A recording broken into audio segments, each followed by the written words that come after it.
সর্বমোট ৩টি গানের সুর করেছি। প্রথমবারের মতো সিনেমার জন্য গান সুর করলাম, তাই নন্দিনী আমার জন্য বিশেষ। বিষয়টা ছিল চ্যালেঞ্জিং, তবে পরিচালক সোয়াইবুর রহমান রাসেল বেশ সহযোগিতাপূর্ণ ছিলেন। গানগুলোতে অনেক সময় দিয়েছি, বাকিটা এখন দর্শক ও শ্রোতাদের উপর নির্ভর করছে। আশা করি সবাই পছন্দ করবে। এভাবেই চলচ্চিত্রের গানে অভিষেকের বিষয়ে জানালেন জনপ্রিয় সঙ্গীত শিল্পী কাজী শুভ।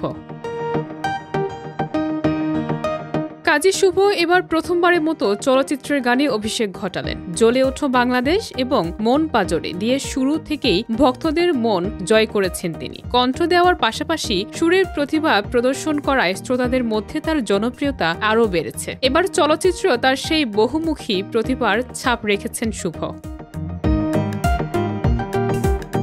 কাজী শুভর প্রথম চলচ্চিত্রের গান শুধু তার কণ্ঠ ও সুরের প্রতিভা প্রমাণ করছে না, বরং বড় পর্দায় তার বহুমুখী প্রতিভারও পরিচয় দিচ্ছে। দর্শকরা নতুন এই গানগুলোতে তার সৃজনশীলতা এবং আবেগ উভয়ই উপভোগ করতে পারবে। নন্দিনী ছবিতে শুভর অভিষেক নিঃসন্দেহে চলচ্চিত্র প্রেমীদের জন্য বড় আকর্ষণ হয়ে উঠবে।